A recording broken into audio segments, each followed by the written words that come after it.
Welcome back, and today I'm going to tell you about a little utility I wrote called TXPowerBlast. So you'll go here on GitHub, and yes, I'll include the URL below the video, and we're going to clone it.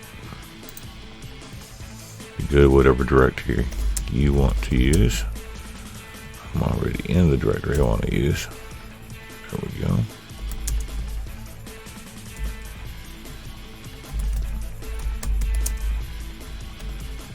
And we're going to make the install file executable and run the install file.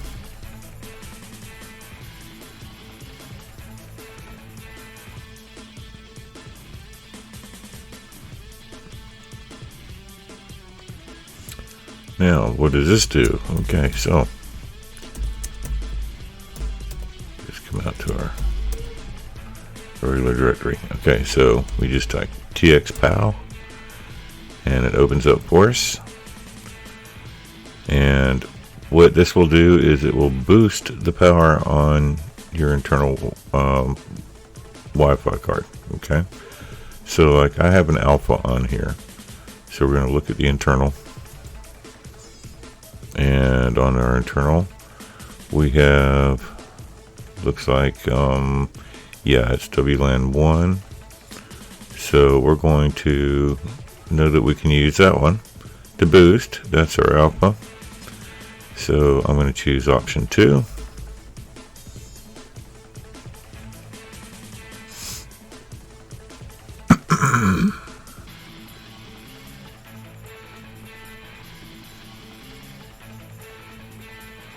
And boom, and you see that it's instantly boosted up to 30. If you didn't catch that, let me pop that up there one more time. You see right here it's boosted up to 30 now on WLAN 1, and we have more channels open, so that will come in handy for any type of Wi-Fi hacking that you plan to do. So if you're doing red team, now you have the kind of tools that the hackers are using against you also. Okay, and you can go through credits, and it has help and version, all that good stuff. So that's pretty much it. Alright, hope you enjoyed the tutorial. Have a great day.